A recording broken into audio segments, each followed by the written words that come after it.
I'm going to ship this. Yeah. Will be.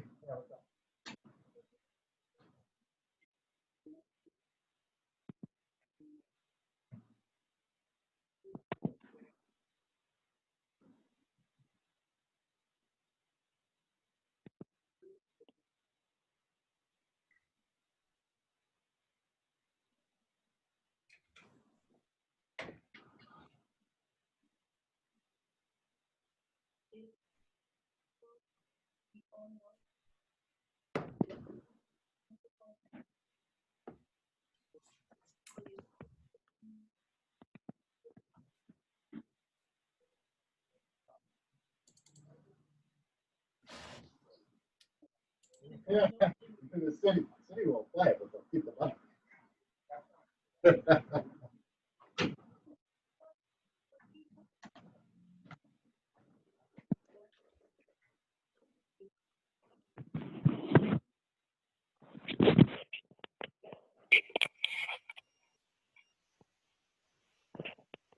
You guys hear me?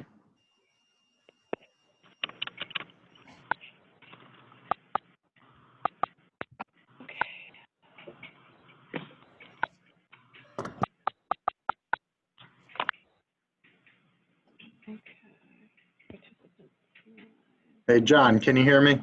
I can hear you. All right, good. What are you doing, Joe? Not too bad. You? Living the dream. Yeah. I call it a nightmare. I like to say some dreams are better than others.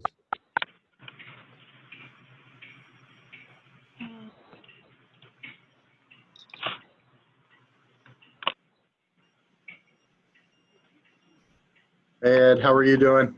Very good, Joe. Good. Hope all is well with everyone. It's almost Friday. Oh, Every day we get closer. Yeah. I don't know. Well, at least the days don't seem to be all the same anymore. It's getting a little. At 3:03 p.m. on June 11th. If we can, let's do a roll call. I'll start off Joe Simolis. Ed Bailey. Laura Francis. Beverly Lawrence. Jonathan Shapiro. And you got Joe Comfort here. Helena Cimiglieri here. I see Jared's here, our operations manager. And we also have Lisa Gibson, who is our administrative assistant at Estuary, who's working a couple of days now for Matt to do ADA assessments and assist with administrative stuff, and she's keeping our minutes today. Excellent. With that, let's move on to item number 3 on the agenda, minutes. Acceptance of minutes from April 24th, 2020 meeting. Do we have a motion to accept? So moved. Is there a second?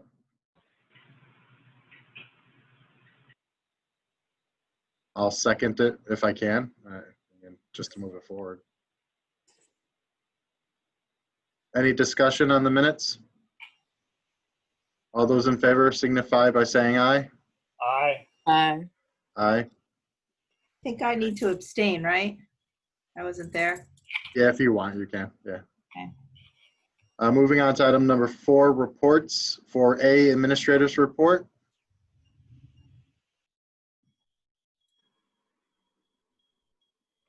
Sorry, it's muted there. I'm just trying to share my screen.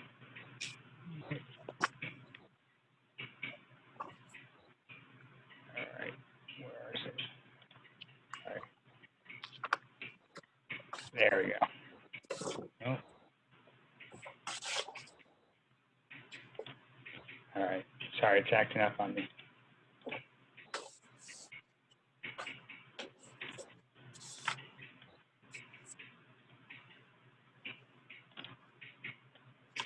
Is that working?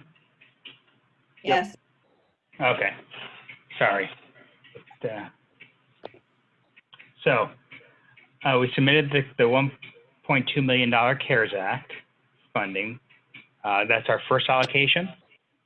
The state allocated just under half of the funds in this first round. And so there will be a second allocation. We don't know exactly what it will be yet, but so this is just the first portion. And I submitted it for almost entirely operations funding because this is what we will use to recoup the lost fare revenue and any extra expenses that we had due to the COVID-19 that exceeds our budget. We're first going to use our existing budget. We don't want to, because this money has no expiration period. So we first want to use the money that expires, which is our regular budget items from the state. And then we will go into this for anything beyond that. There's a little bit for preventive maintenance and a little bit for capital items if we should need them. So we don't actually have the money yet, but the way this program works is that as soon as I transmitted the grant, we are able to take any expenses after January 20th and put them onto this grant. And it is not limited to only coronavirus related items. It could be for absolutely anything that would normally fall under our 5307 capital program. And then our triennial, we keep just getting delayed on that. That's our 3-year review by the FTA. It was supposed to be this month. We knew it got delayed. Now I'm being told it may be totally online. And they've also told us that they were given direction not to look at any procurements that happened after January 20th. So they're not going to be looking at all the emergency procurements that we had to do for particularly procuring PPE and things like that. All right. Come on. So I have a number of capital projects ongoing. Several have already been happened, but our new phones are in. We should be cutting over next week. We showed last time some plexiglass barriers we put in the smaller buses. We did a joint procurement with another transit district for the Gillig buses. It's a more durable. It's actually designed for security, so it's a very well-built barrier. We are ordering new printers for both buildings, and I know you heard for a long time Lisa complain about your scheduling software, and so we are planning to move forward on the new scheduling software to help us be more efficient, have more features for our customers like an app, phone call reminders, all the things that we don't have today. Maintenance, things are looking better. We are definitely out of the hole for the most part, and we're not seeing as many major repairs. So most buses we've had buses, or large buses most of the time. We still are waiting for the 2018 20 passenger buses. Those will be used for the rural service. Everything that we've ordered is everything's delayed because of COVID. Various factories are shut down, as we've all heard. So many things have been pushed back, and this was one of the things. And we continue to be really focused on the facility maintenance. And we actually had, DOT had some engineers out yesterday doing a review of the building as part of their transit asset management plan. And they'll have a list for us too, but they even noted that they said that they expected that such a new building would not have too many issues, but there are a number. So there's various lists there. I won't go into all of them. And we've also been working to clean up the Peace Avenue building, which is that other building on the lot there next to the garage, the one that's been there for a while. It was being used as storage for many, many years, and there was a lot of items that are no longer used. So we've spent months cleaning that up, and it's just about ready to. We already did the shredding. Now it's time for dumping things and probably selling some parts that we don't we don't have vehicles that use them anymore, so we're hoping that we can sell them and get some money back. And we are still trying to talk with CT Trans about taking over facility management. I was told yet again today that that's going to happen, but that too has been delayed by COVID because they were told not to be doing any in-person tours of any buildings, so they haven't been able to even come look at the building yet. So just kind of waiting for them to get the all clear to come out and go through the building and see all that's going to be entailed to do this. I think we have a separate, do we have a separate item for COVID? I'm off the agenda right now, so I'll wait. The COVID stuff, I think I do. So I'll stop there and we'll talk more about COVID later.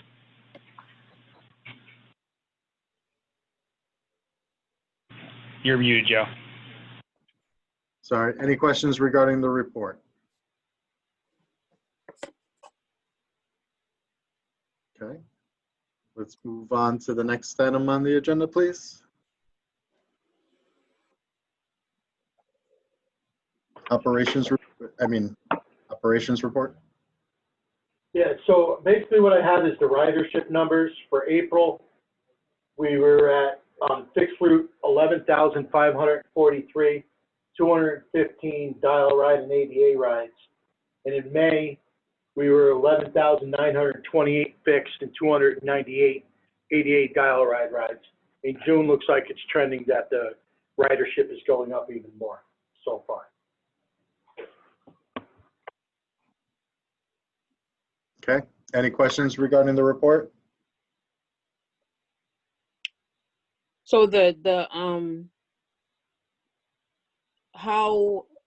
how much has it gone down, reduced in ridership?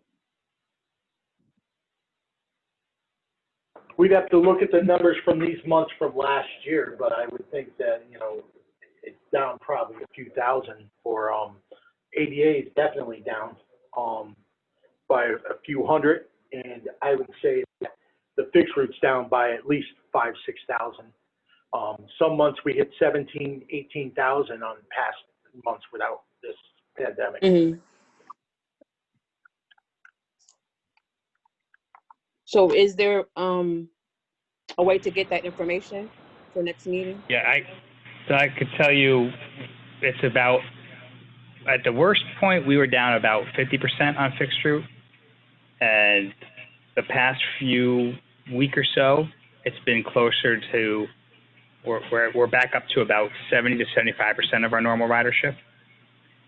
The ADA fluctuates a lot more. At its worst, we were down like 90%. Mm-hmm.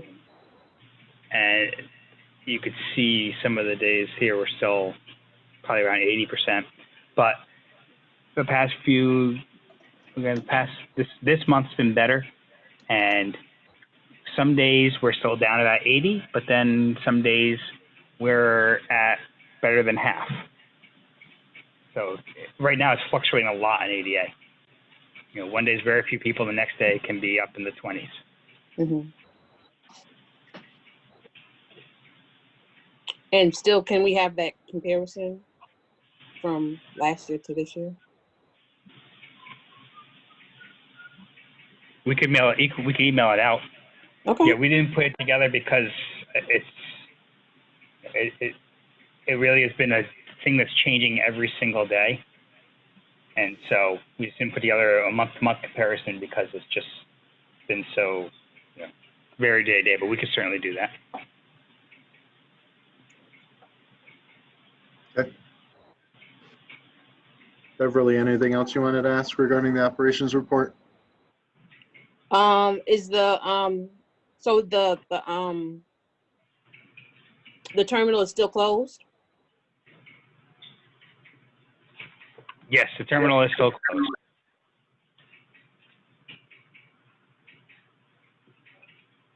And is there a plan to solely open it, or is it going by guidance of what DOT is? So we are trying to do the same as what is being done statewide.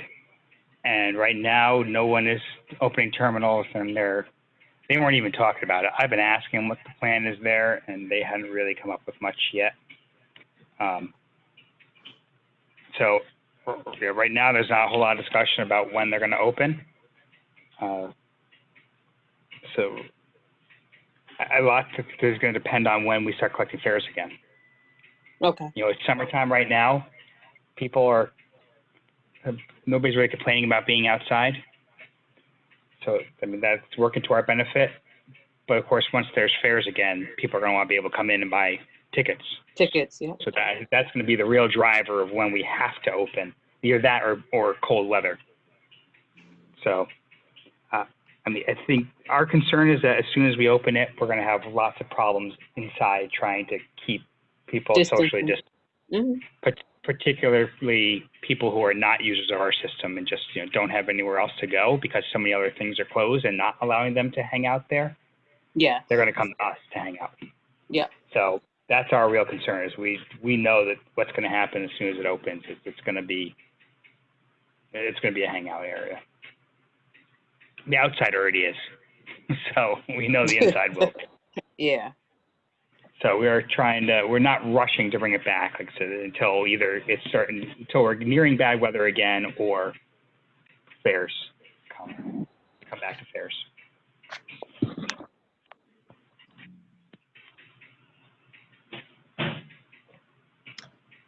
All right, let's move forward with the finance report. Okay. So can you put the spreadsheet, please? Joe? Okay. Yeah, start from first one. No, the second one. The fixed route. Yeah. Thank you. I just want to say this report from July 1st to April 30. And as you can tell, we under budget on a fixed route. Okay. As you all know, we haven't charged fares since April 1st, I believe. That was the Joe, I think. Right about that is late March, early April. Yeah, late March, early April, but we're still in the budget. So this fixed route looks okay, looks good. There's no concern. Then we go to ADA. Same with ADA. Then we little over budget on ADA, but it's all off because there's so many local money involved, $86,000 from the order. So we overall we will be still in the budget on that one as well. Dial right in the budget too, so there's no concern either. And ruler, which is dial right. Ruler one is as well in the budget. So all our routes, they all are under budget. So overall, year-to-date budget is we still have 2 more months. So hopefully it will go the same as well as the all this month. I think we have some services. We have card services on this Joe. So we have some cards or no on services. The only cuts really have been that we're not operating as much ADA. Out in ADA. Okay, so which is so you should be Those okay. costs have been lower. And yeah, we should be okay end of the year. We should have no problems. Okay. Is there any questions? The next one will be actually cash flow. That I put a little together, and so as you can see, I highlighted for you guys, so you can see there's some 81,000 we still have dues from towns. Joe, can you pull it up in about? Yes.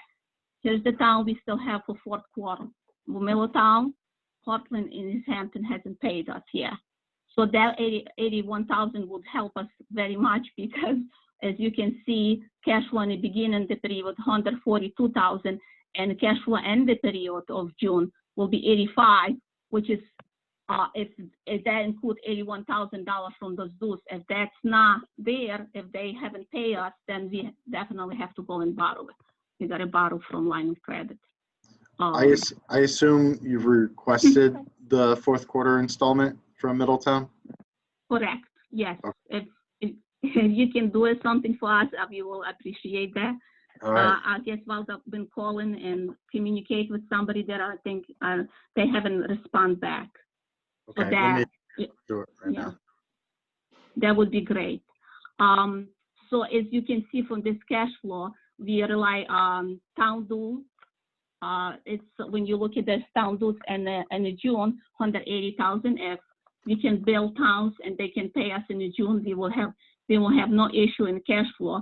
But that, as we know, not all the town paying, and I'm sorry, it was supposed to be July there. I said July, and I just saw my arrows.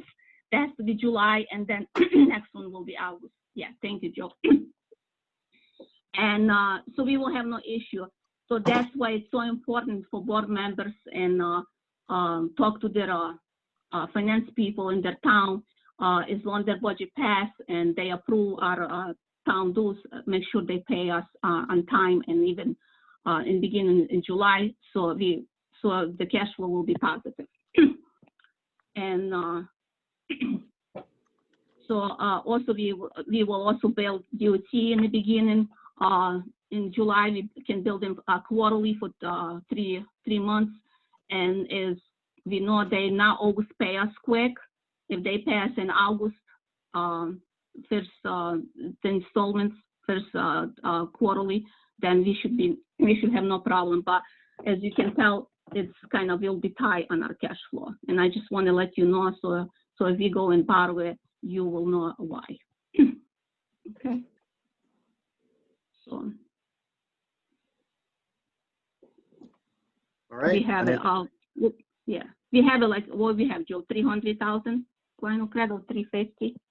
If we have to borrow, and then we pay. 350 line of credit. Okay. Yeah. If we receive money from the towns and we receive money from the DOT, we will paying them back. Yeah, like I said, it is a timing issue this time of year. Yeah, this time of year. Because DOT closes their books right now and they don't reopen them for a while, so it's not unusual that you don't get paid until late August, early September.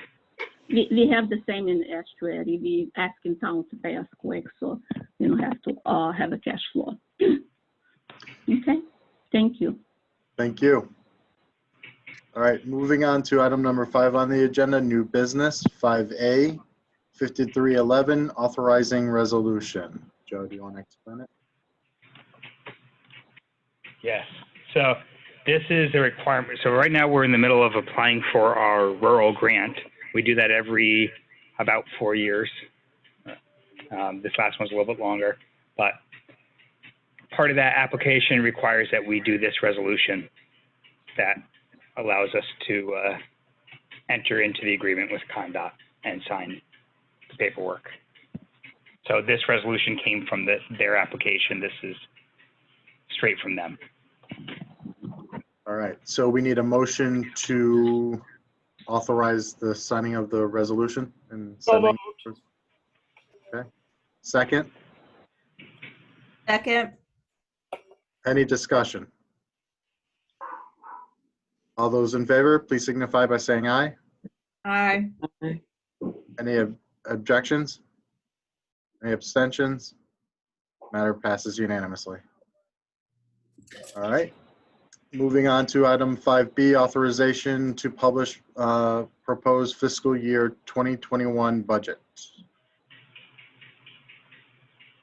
Okay, so everyone should have gotten the budget already. This is the first step in the budget process as prescribed by our state statute, is that the board will authorize the publication of the budget, and then we have to advertise the publication at least 2 weeks before the meeting to adopt it. So we will need a special meeting at the end of the month to just come back and do an adoption on this, but We also will public hearing. Yes, so But I and don't we know usually do how- that at that adoption. We will have the public comment portion. Mhm. Joe, it's not too early to get that meeting on our calendars. Yeah, let's, after, I guess, let's do a motion to first, and then let's schedule the public hearing date. Or let's actually, what date do you propose for the public hearing and We adoption? usually just do it right during the meeting, so you guys would hear any I've never seen a comment, but if we had them, then you guys would hear them directly. Right, Mhm. but what And date then do you go. suggest? Do you Oh. think the 20, because if you put it in the paper, Yes, we still. I would say the we 30th, still have maybe? to put in- That would be Yeah, good. That would be good, yeah. That would be good. All right, so if that's okay with every other board member, the 30th, is there a time of day that works for people? Oh, this time of day is good. 3 o'clock? 30th? Yep.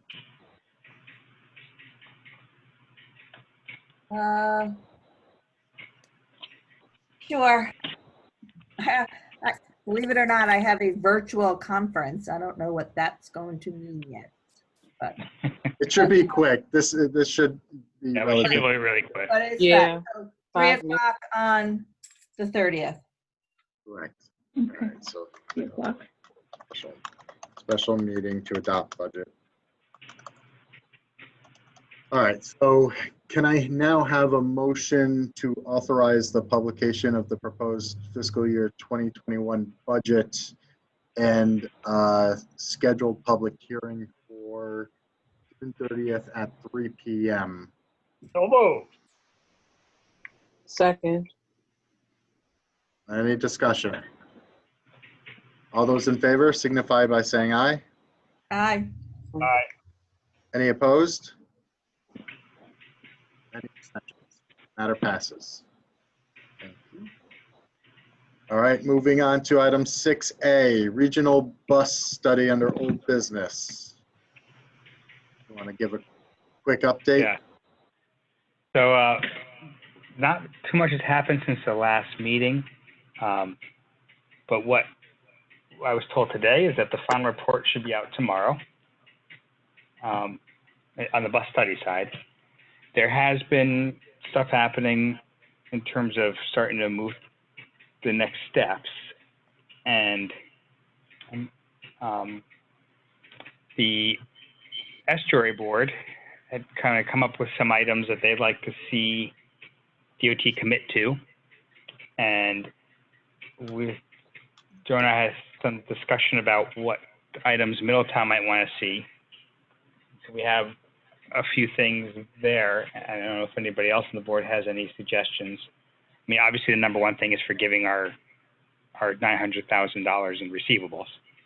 That's Should we wait until we go into executive session to discuss that? yeah. Before we get details, yes.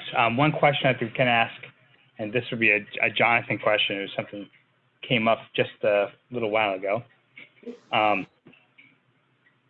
So DOT's proposing doing a memorandum of agreement. Is there a difference between an MOA and an MOU, and how enforceable is it? In practice, no. No. You can't enforce that. Yeah. You can't enforce an MOA? I mean, it all depends on how it's written out. I mean, if it's written out as an enforceable agreement, you technically could. But if it's just a general terms, limit it, then no. It's, the devil's in the details of the language. That's been one of the big questions in this whole process, is how much, how much can we be confident in DOT's commitment of funding to make it all happen? And I'll speak for myself. They could agree something today, but at the end of the day, it comes down to their budget and what is budgeted for through the legislature and what they do with that. I mean, the same thing I'm sure with pilot and other incentives municipalities get, and I'm sure that Laura and Ed could opine on it as well, there's no guarantee. I mean, they may say that you're entitled to it, but it depends on the budget year. Well, is this in reference to the, okay, so this is in reference to the merger and what DOT is going to provide to make this all happen as far as facilities and so on and so forth, correct? Correct. Yeah, correct. Both facilities, but also the increased operating cost. Well, yeah, so I mean, why can't, I mean, and I'll just throw this out there, but why can't we say, well, the merger is contingent upon DOT providing X, Y, and Z? And that puts DOT on the spot. And that was the point of the MOA. Yeah. And that's why, but that's been the question, kind of the estuary board, is how enforceable is it? Because that's, right, that's the concern, is we're going to enter into this, taking on these extra costs, and we're doing it at DOT saying, oh yeah, we're going to cover it, but you know, what if they don't? And that's the concern. Why couldn't we get a firmer agreement from DOT before we move forward with before the boards agree to actually make the merger? But what they're offering is an MOA. Yeah, that's all they want to offer. Yeah. Well, could we ask for something stronger, or maybe you already have? Well, the Jonathan question, I mean, part of the problem is what the Attorney General is going to approve. Yeah. I think the only thing that might be stronger, but again, it could always be modified, is legislation. Yeah. Have they provided you a draft of it or anything at this point? No, that will be the next step. So, But before we even get into it, the question was how you know, what kind of weight does an MOA carry? so Joe, here's my thought on it. I think that DOT has been operating with good faith so far. We know that this is something that is a priority for them. And I think we have to proceed that they're going to follow through with what they're offering. I don't know that we can get anything more legally binding from them. But the fact remains is that it still makes financial sense for us to merge. It still will be difficult for the two of us to sustain our operations alone. I agree with Laura 100%. I think DOT has been, working in a positive way in terms of trying to facilitate this merger.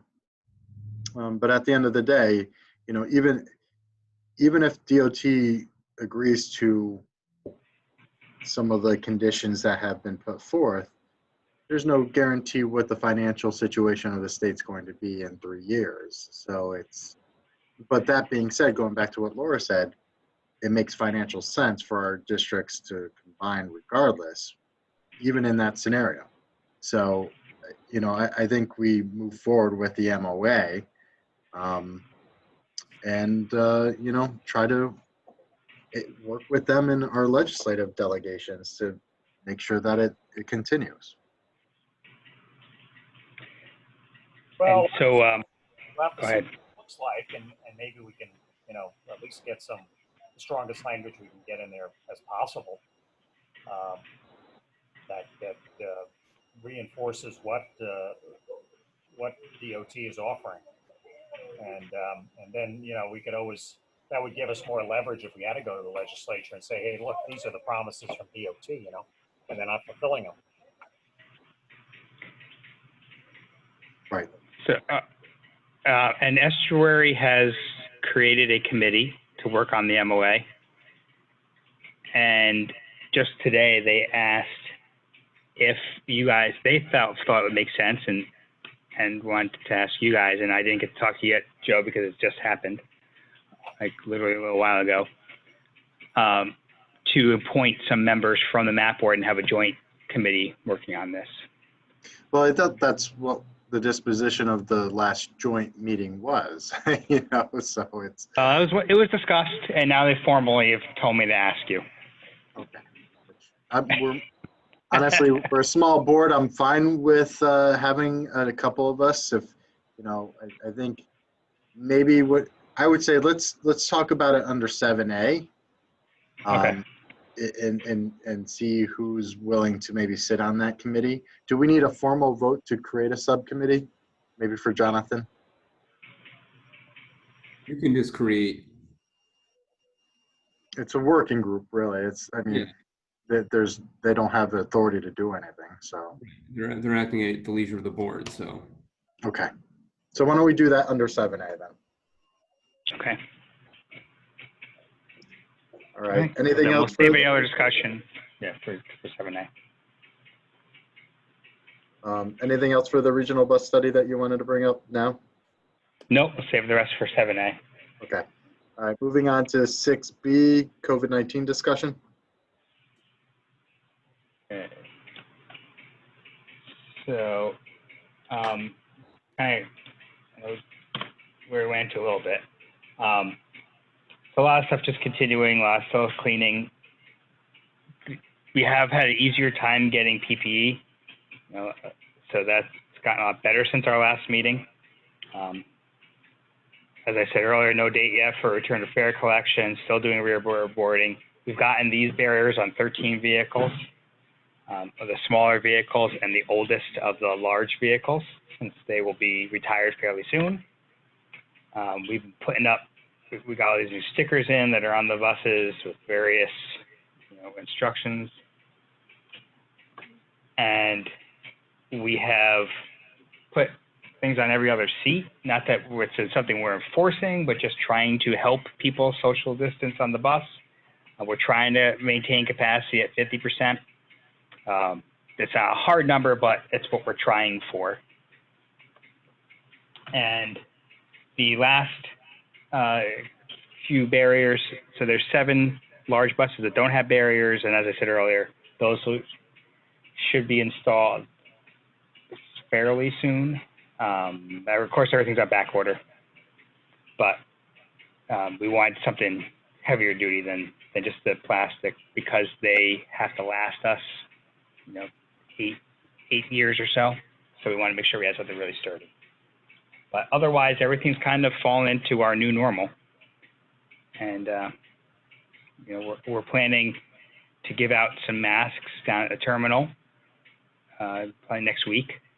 We got some from FTA, and mask usage some days can be fairly lower than we would like to see. Some days it's really good. Other days you see a number of people without masks. And we're not strictly enforcing the mask requirement. And we've been asked by DOT not to strictly enforce it, because they feel, and I agree, that it could just lead to more confrontation and, escalate things worse. But we're hoping that maybe if we could say, hey, would you like a mask? They will put it on. And so that's all I have for the latest on our COVID-19 response. Okay. Moving on to 6.C, fiscal year 2019 audit findings update. Yes, so we've actually had one of our maintenance contractors has had somebody coming over, sorting through all of our inventory of parts. And they've started with, we had an 80-piece avenue, which was a lot of parts. And now he will move to the garage, the new garage, and start going through there. And we will end this with a whole inventory, hopefully by the end of the fiscal year. It's getting close. But that was our one audit finding that remained, was that we didn't have a physical inventory. We didn't do an inventory of the parts. So certainly by the time the auditors come in, we will have it done, so we can close out that finding. All right. In the interest of time, I know that some people have a hard stop at 4 o'clock. Going on to 7A, which is a potential executive session for negotiations of a MOA with Connecticut DOT regarding the potential combination of estuary and Middletown area transit. I think do we need a motion in order to go into executive session? Yes. Yes. Yeah, I'll so moved on the executive session. You may want to name who we're going to go into executive session with. Correct. So I think at this point, it would be all the board of directors, Joe Comerford, Jonathan Shapiro. Anyone else that needs to be involved in this, Joe? No, I think that's all. Okay. So is that okay as a friendly amendment, Ed? Yes, yes, that's fine. So moved. All right. Second? Second. Okay. Any discussion? All those in favor? Aye. Okay. We are now in executive session regarding negotiations for potential MOA with Connecticut DOT. So I might kick it off a little bit, Joe, and then if you want to jump in, matter passes. Okay. Moving on to item number 8 on the agenda, which is the next meeting of July 9th, 2020 at 3 p.m. I believe that's our next regular scheduled meeting since we have just theoretically scheduled a special meeting for the 30th. So other than that, moving on to item number 9 on the agenda, motion to adjourn. So moved. Oops. Okay. Don't rush. All right. Thank you, everyone. I'll second that. Okay, great. All right. Have a good night, everyone. Okay, great. All right. Thanks, Joe. Thanks, John. Take care. Thank you. Bye.